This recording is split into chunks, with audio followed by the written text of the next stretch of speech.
is left while he's still chatting and so on, just move quickly and get out of the place. So these kind of things is things I have to deal with without seeming to deal with them, without making it a concern, but also seeing that this kind of an enormous waste doesn't happen.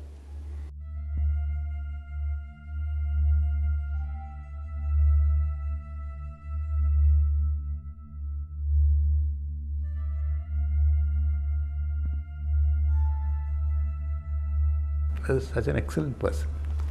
And he was a good doctor. He was a pediatrician. I asked him to come here to Hyderabad.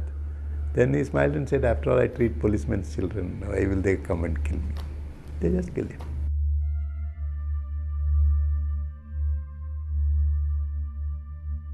Why was Yadgir Reddy killed? Why is there no control? I assume it was an uncontrolled, adventurous attempt of the party. And Bibi looked at me and said, what made you think it was unplanned? Of course, it was a planned killing. Then I turned around and asked him, why are you mourning Ramanandan's death? If that was a planned killing, then you should have known that this would be the logical consequence. What are we mourning about? He had no answer.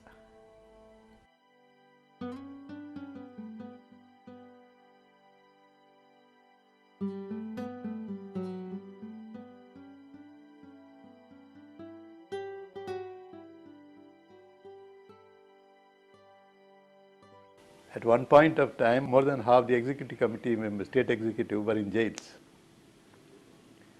And Balgopal was being arrested and pummeled. All this was happening. They did not really touch me. I don't know why. Even to this day, it really is surprising. But the support structure around me, they were annihilating. You annihilate Dr. Ramanathan. You annihilate Lakshma Reddy, who was a senior executive member in the state committee. Then later you annihilated Prabhakar Reddy, a young lawyer, a general secretary of the District Bar Association. He wrote a letter to the collector saying, my life is under threat, 1 week before his death. The collector did not do a damn thing about it, and that boy was shot. They just walked into his house, he was shot on his forehead, and they made the blood stains clean by his wife. That is how they behaved. APCLC may be a front organization of PW. There is nothing wrong in having a front organization according to me. They want to see that their interests are looked after properly. They have a front organization. So long as it does not do unconstitutional work. You cannot simply say that it's a front organization, we would like to eliminate members. Azam Ali was one of the finest fellows I have known. He was so jovial, he was so helpful to the people of Nalgonda. Nobody ever thought that he will be killed. He was hacked. Purushottam was a good leader, he was hacked. And then law and order is running berserk because nobody is controlling them.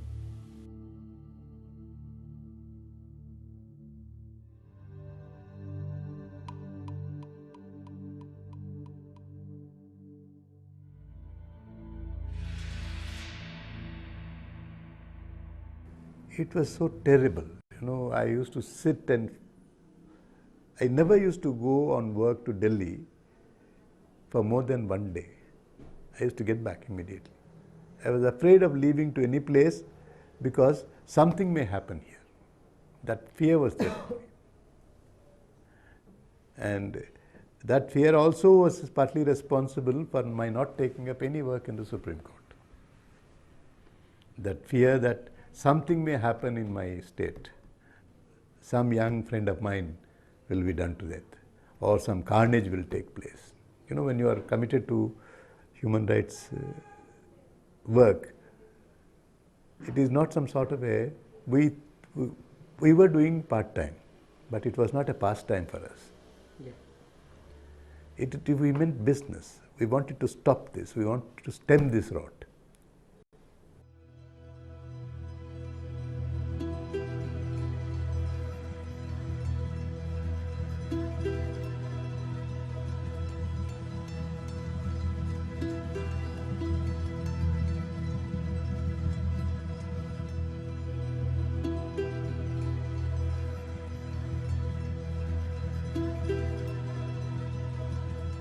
you are all big officers, we have taken you into custody, giraftar this, because we want our comrades to be released. The government is picked up some of our comrades and they are in Visakhapatnam jail and some in Kakanda Rajamandri jail. So we have taken you into our custody. And the government, he went on giving some long lecture on imperialism, capitalism, whatever, all that, and said that this is our demand, and if the government doesn't consider the demand, you will all be killed. In the night at about 1:30, Yugandhar rang me up and said that Shankaran is kidnapped. What shall we do? I told him, you are issuing a statement, please add my name to it. That's all I can say. I can't do anything else in this matter. Then again after half an hour, he again rang me up and said, no, Shankaran is kidnapped, we must do something about it. I said, what is it that you think I can do? I can't really go into the forest in search of Mr. Shankaran or ask meet the PW and talk to them. Because the most likely event that is to happen is I will be shot.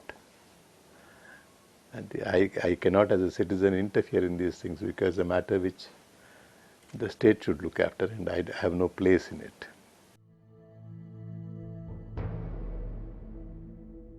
The government tells me that you can go and hold talks with the party or party leaders and then take steps to secure the release of these officers.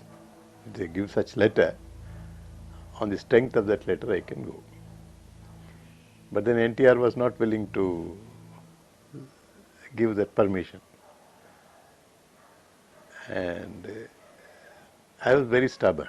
I said, all the secretaries you are meeting, cabinet secretariat is meeting and have resolved that something should be done for Shankaran.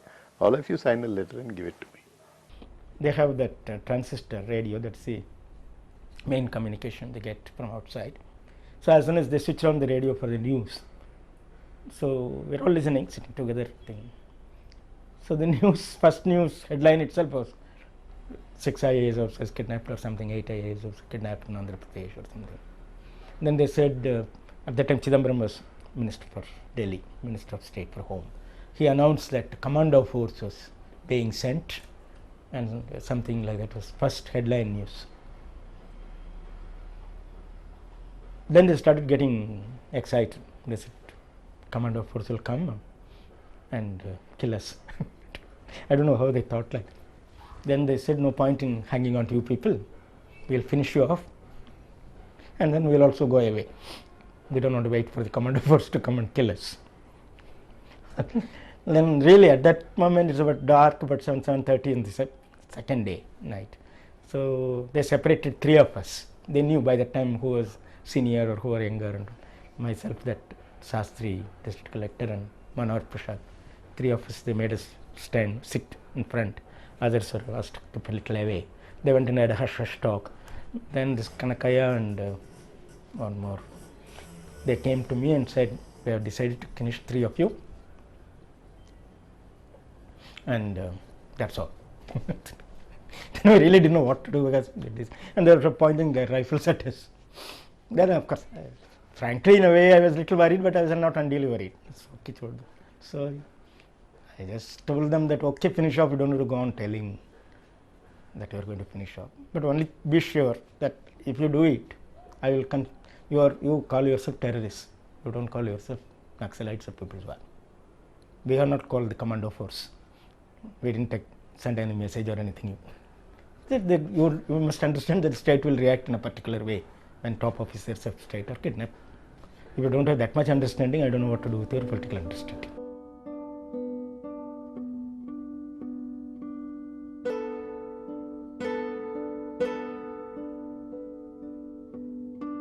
For the first time I travelled in first AC. I have never travelled in first AC. I was taken in first AC from here to Rajamandri, and at the station, that's the first time I met a police officer. As a matter of principle, I refuse to meet any police officer. They have to come to the witness stand in a case and I will deal with him, with them. But I will not go to a police station, nothing, everything will be telephone and I'll secure my result.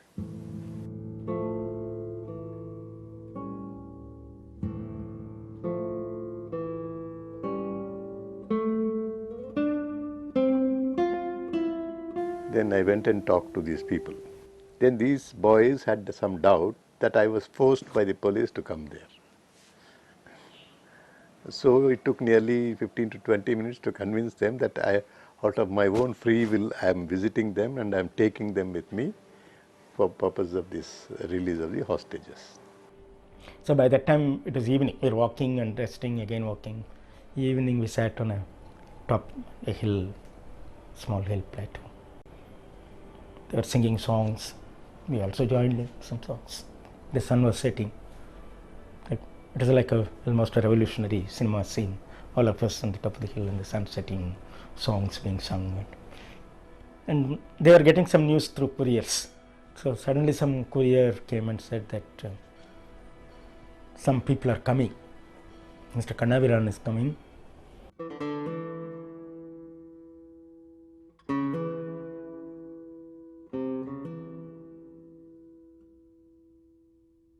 Shankar was very upset, I think.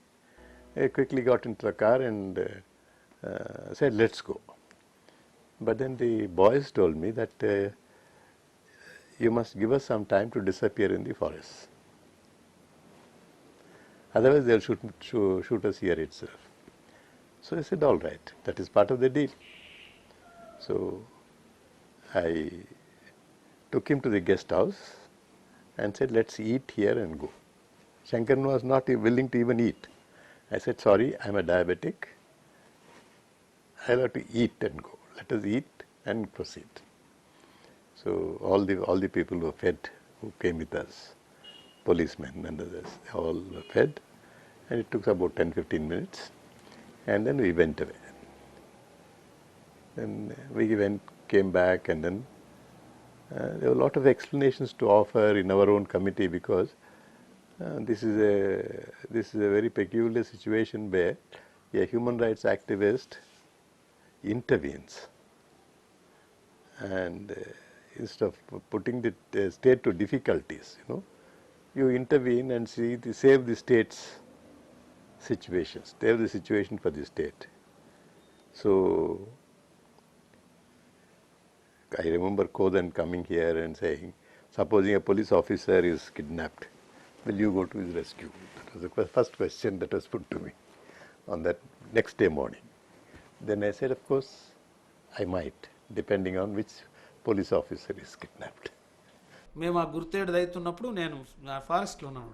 Kannabiran గారు ఇప్పుడు ఇట్లా పోతున్నారు అంటే నిజంగా ఇప్పుడే పోతున్నట్టు discussion అవుతున్నట్టు ఆ ఒబీ చేయడం, అది చేయడం నీకు సామాన్యంగా చాలా కష్టం. అంటే ఇండియాలో నాకు తెలియదు, కానీ ఆంధ్రప్రదేశ్లో ఒక ఆయుధాలు పెట్టుకొని రక్త తర్పణం చేసి పోరాడేటటువంటి పార్టీలు నక్సలైట్ పార్టీలు ఇక్కడ మామూలు కాదు, నీకు ఇండియాలో ఎక్కలేవు. వాళ్ళు ఇటు రెండో వైపు రాజ్యంలో వాని అంచేస్తున్నటువంటి ఉద్దండులు, ముఖ్యమంత్రులు, వీళ్ళిద్దరి మధ్య ఒక మనిషి అట్లా కాదు ఇట్లా కాదు, వినండి, కూర్చోండి, మాట్లాడండి అని చెప్తే, సరే మీరు చెప్పారు కదా మాట్లాడదామనేటటువంటి పరిస్థితులలో ఉండేటటువంటి వారు ఒక వ్యక్తిగా అనుకోవడం correct.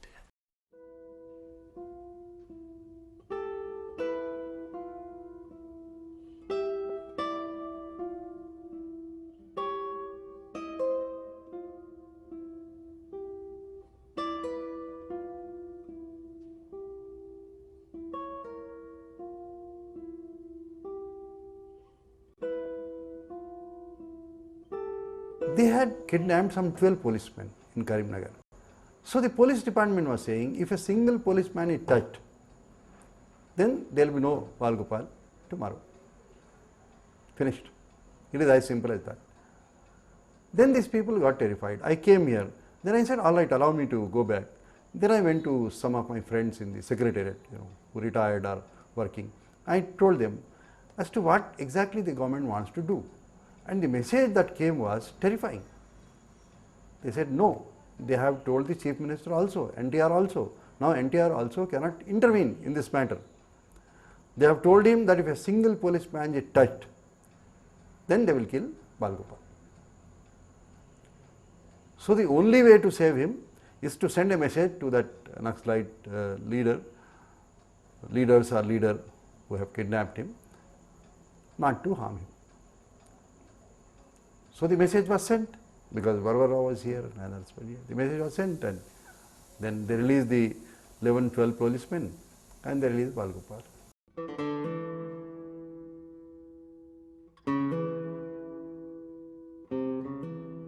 So we went to this Koyuru.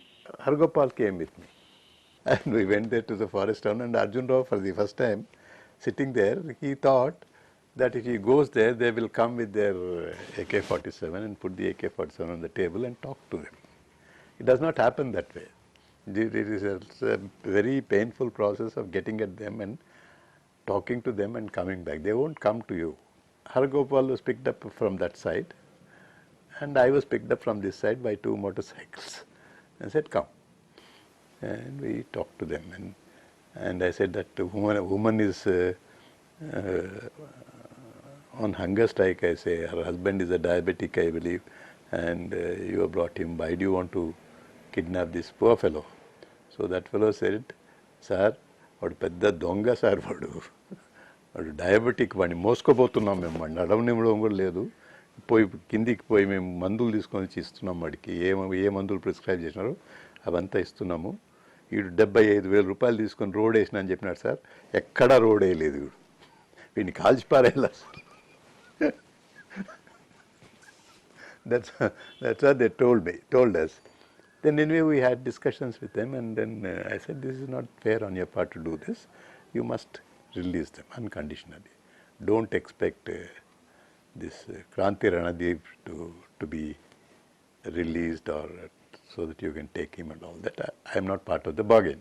So far as I am concerned, as a human rights activist, I am telling you that you should, and APCLC president, you should release him unconditionally.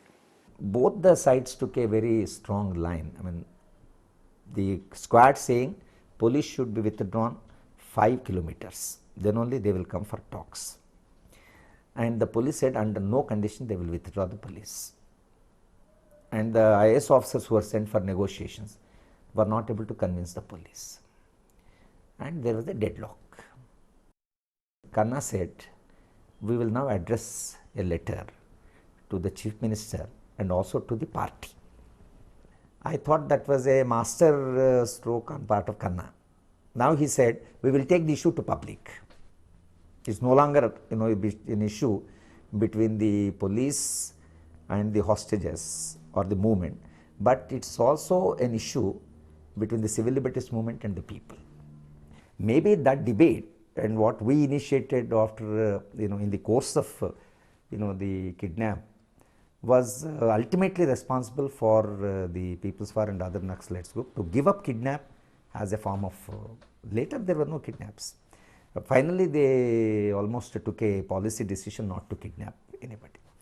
4 days or 5 days after my return, that Balaraju himself came here to my house and gave me the letter they had written to me, saying that you have got great faith in bourgeois democracy, and though they have not handed over Kranti Ranadev, we have released him, and the letter is sent through the hostage, Mr. Balraju. That was one situation where you also start understanding that the police in Andhra was also becoming autonomous.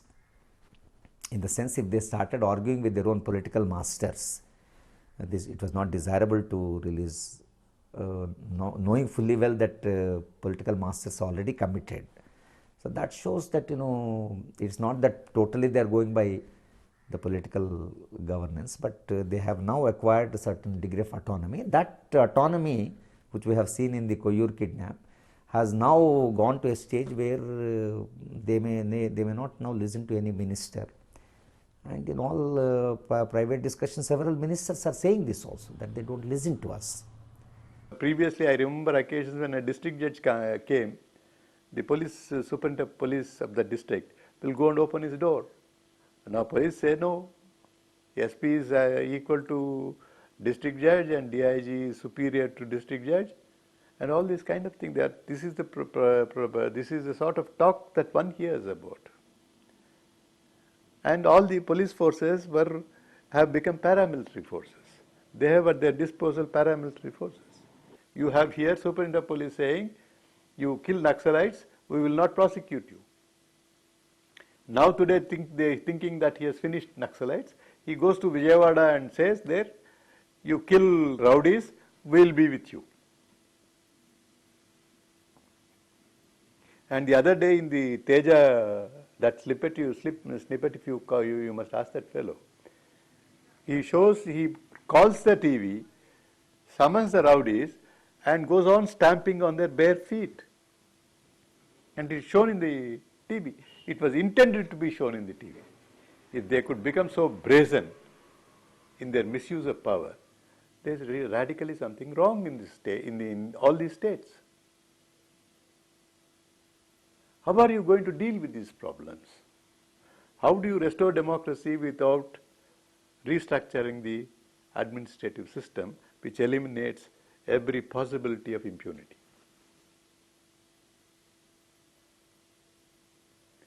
Unless you eliminate every possibility of impunity, you cannot have democracy in this country.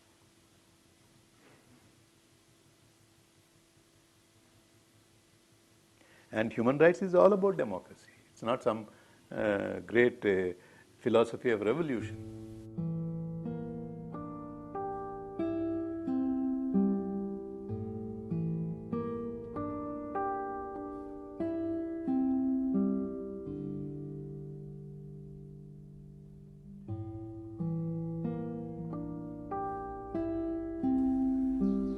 Then under the 1907 Criminal Law Amendment Act, the party was banned. So Kannabiran gave a statement that Supreme Court has struck down this act. Under this act, you can't ban a party because afterwards the constitution has come into force and those laws are not tenable. So in a public meeting, I also told that this is illegal. Nedurmalli Janardhan Reddy, returning I think from Delhi, gave a statement at the airport itself saying Mr. Kannabiran can go and get orders from the court. I said, I am not going to run for everything to the court. This is clearly invalid. There is no question. And I need not go. And everybody has a right to disobey this order. And that's what will be done. Then immediately, on a very emergent basis, he brought about an ordinance called the Andhra Pradesh Public Safety Ordinance, which became an act later, under which now PW is banned. It continues to be banned. In fact, when N.T. Ramarau's time it expired, can be only for 2 years or 3 years, expired, I went along with a team of persons, writers and others, and we argued that against the ban, saying that no political activity can be banned. నేను బాలగోపాల్ గారు మరియు హరగోపాల్ కన్నాభిరామన్ అందరం empty Khan గారు ఉన్నారు. అందరం అక్కడికి వెళ్ళే వరకు అతని రూమ్లోకి వెళ్ళాలి. అసలు ఎవరు వెళ్ళాలి? నువ్వు అంటానంటే నేను పోతారా అని ఆయన ముందు వెళ్తే ఆయన వెనక చిన్న పిల్లలు కదా, అది షర్టు పట్టుకొని పోతారు సుడ్డు బస్సం లెక్క. మెల్లగా ఒకరు వెనుకో రూమ్లోకి వెళ్ళంగానే కన్నాభిరామన్ గారు, మహాపురుషులు మీరు వచ్చారు, రండి కూర్చోండి అన్నాడు. ఆయన ముందు బెంచ్లో మేమందరం కూర్చున్నాం. ఎన్టీ రామారావు గారు ఇలా కూర్చున్నారు, గద్దర్ గారు, బాలగోపాల్ గారు కూర్చోండి అన్నారు. సరే మాట్లాడాలి. అందరం ఒకరి ముఖం చూసుకుంటూ కూర్చున్నాం. ఎవరు మాట్లాడాలి, ఏమడగాలి? అంతలోనే కన్నాభిరామన్ గారు లేచి, మీరు చాలా గొప్పవాళ్ళు, కానీ నేను ఒక్కటి చెప్తున్నా ఖచ్చితంగా, పీపుల్స్ వార్ పార్టీ మీద బ్యాన్ వెత్తేయాలా అన్నాడు. కన్నాభిరామన్ గారు, మీరు పెద్దవాళ్ళు చెప్పారు కాబట్టి బ్యాన్ ఎత్తేస్తున్నా అన్నాడు. అప్పుడు ఆయన ముఖంలో ఉన్న ఆనందాన్ని చిరునవ్వుతో నవ్వి ఒక మాట అన్నాడు. ఎందుకంటే అతని ఎమోషన్ తెలుసు. అయితే మీరు గొప్పవాళ్ళు దానికి కమిట్ అయి ఉంటారు అనుకుంటున్నాను, కమిట్ కండి అన్నాడు. అనగా లేవంగానే జయప్రకాష్ నారాయణ ఎచ్చేదొర వాళ్ళు వీళ్ళంతా ఎన్టీ రామారావు చూలేదు గట్టిగా చెప్పాడు. మళ్ళీ గుసగుస చెప్పగానే కన్నాభిరామన్ గారు రండి రండి అన్నాడు. అని ఏమేమనుకున్నాం, గొప్ప మునిగిందండి అనుకున్నాం. అనగానే మళ్ళీ వెళ్ళి కన్నాభిరామన్ చెప్పాడు, no more discussion, no more compromise. మీరు చెప్పారు, దానికి కట్టుబడి ఉండాలి. మేము కట్టుబడి ఉంటాం, ఏం షరతులో చెప్పండి, మేము వాళ్ళకి వినిపిస్తామని అన్నాడు.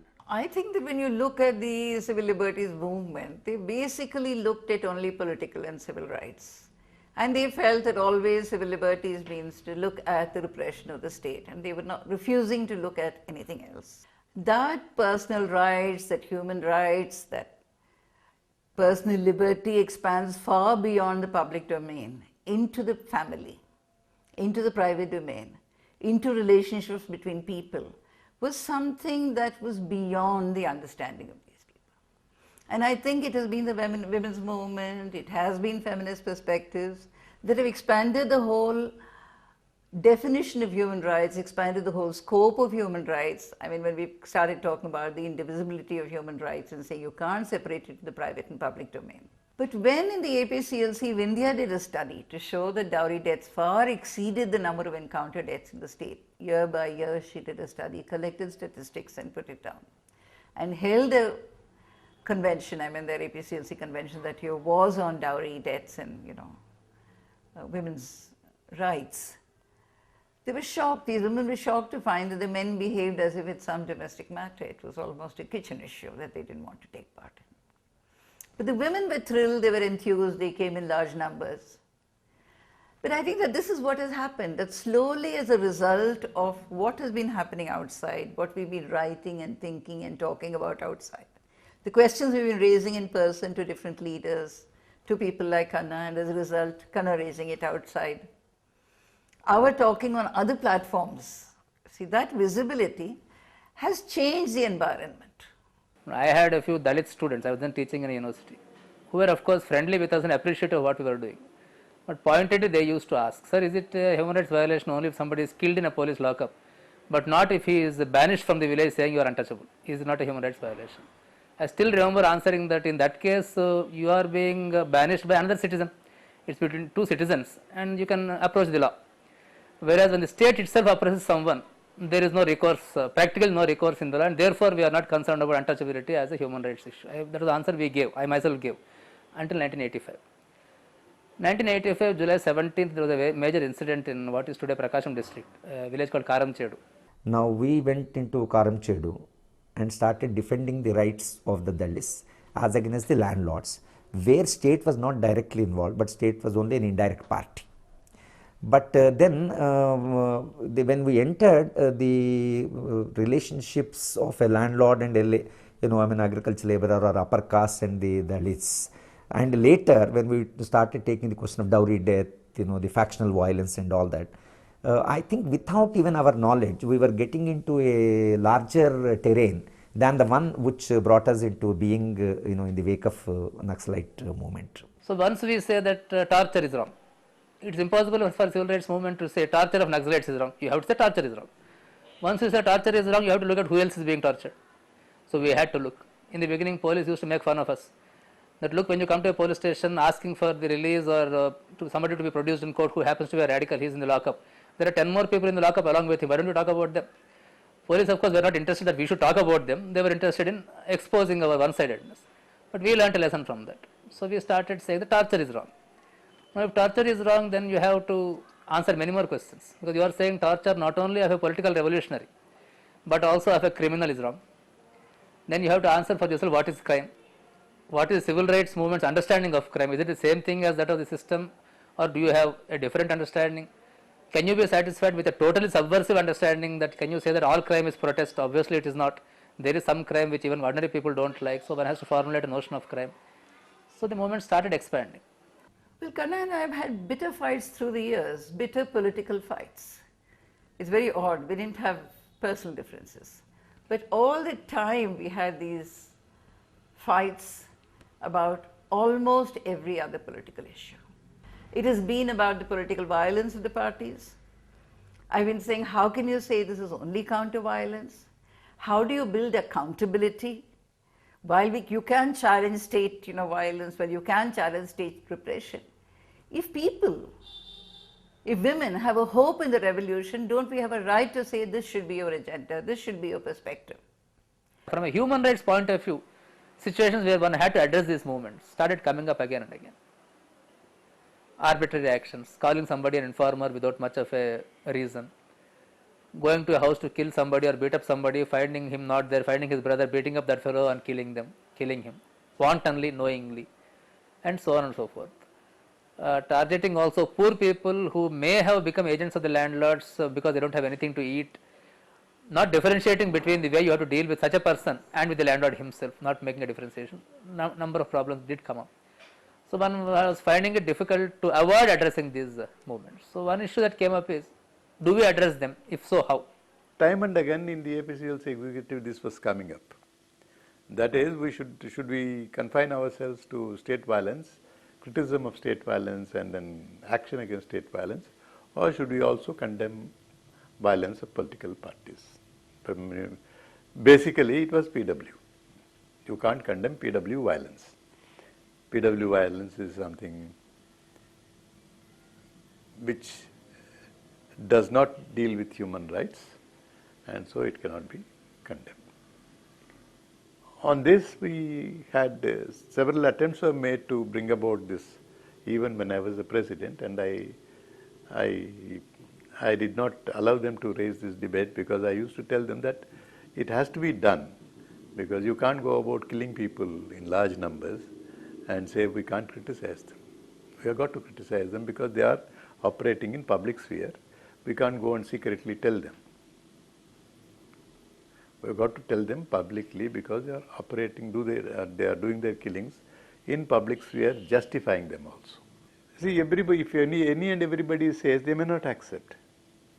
I have particularly a special place because I think I have a ringside seat. I'm entitled to a ringside seat because I have been defending them in court and out of court without becoming a part of them. And I don't think I can ever become a part of any political organization. I believe I have to be in the dissent. Tomorrow if the communists also come to power, or if PW comes to power, surely I will be continuing the same job. Till such time when they really think that what revolution is also about human rights.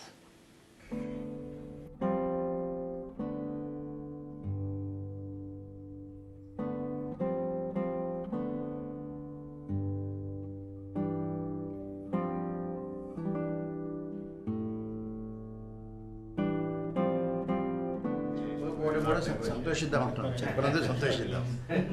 No అని అన్నాడు అనుకోండి, they ends the matter, మనం చేసేది ఏం లేదు. ఇంకా అటు చెప్పలేదు కనుక we will continue our efforts. అంటే దాంట్లో ఒకటి రెండు అంశాలు ఉన్నాయండి. ఒకటి వచ్చి ఈ సరెండర్ ఆఫ్ ఆర్మ్స్, అది ఫస్ట్ వాళ్ళ బిగినింగ్ ఆఫ్ ద టాక్స్లో ఇన్సిస్ట్ చేస్తే any talk will fail. Anywhere preparedness for the talks itself is something. Then the modalities will slowly evolve. They came to interview me. So after the interview, they were mentioning that they are also working out the modalities of the talks if the government is willing. But the question is whether the government is willing to take a political decision. Who should tell us? Then In fact, the Chief Minister alone is capable exactly. of I was taking about. decision. Yeah, let's But meet then- him then. When some idea is born, you got to name the child. So we called it Concerned Citizens Committee. And then I was there, Aragopal was there. Shankaran is the new person with a sort of fresh credibility available to him. Otherwise they may dismiss this Kannabiran, he is an Naxalite lawyer.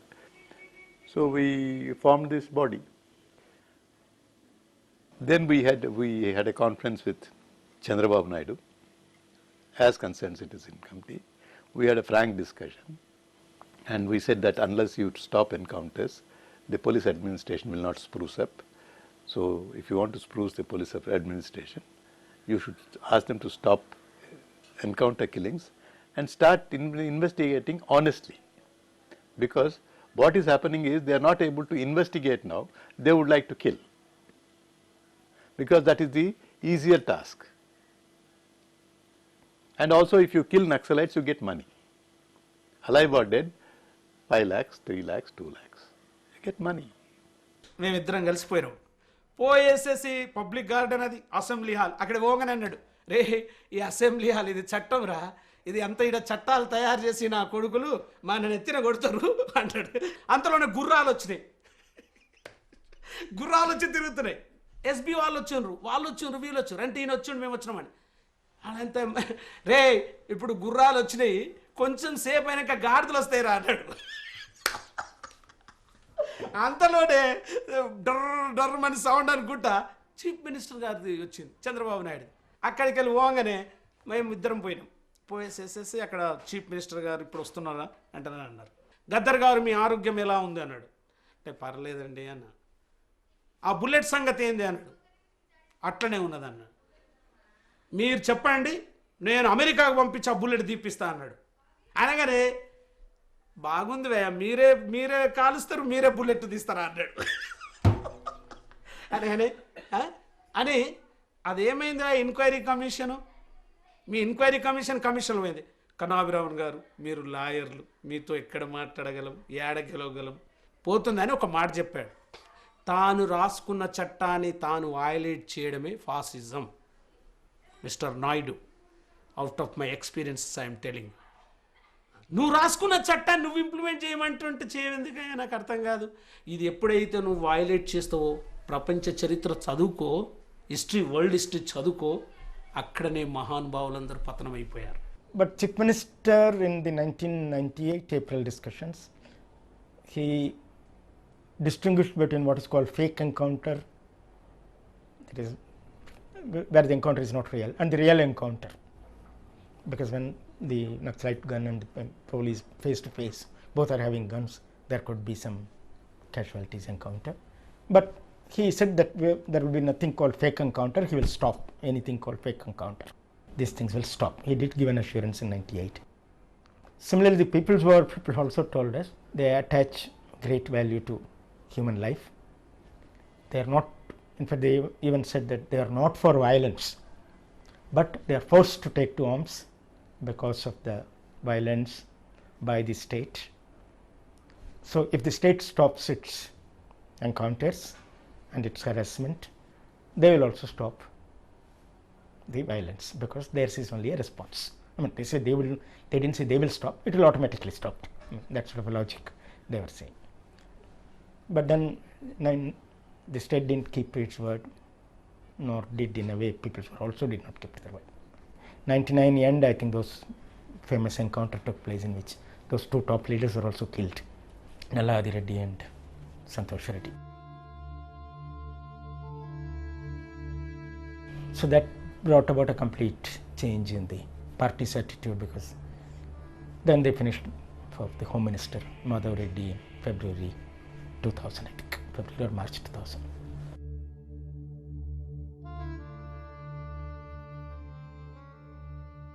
So when we met Chief Minister in April 2000, by the time the elections also had taken place. So Chief Minister said, look, it's a law and order problem. They killed my own Home Minister. How do you expect me to? There, people are with me. They voted me to power.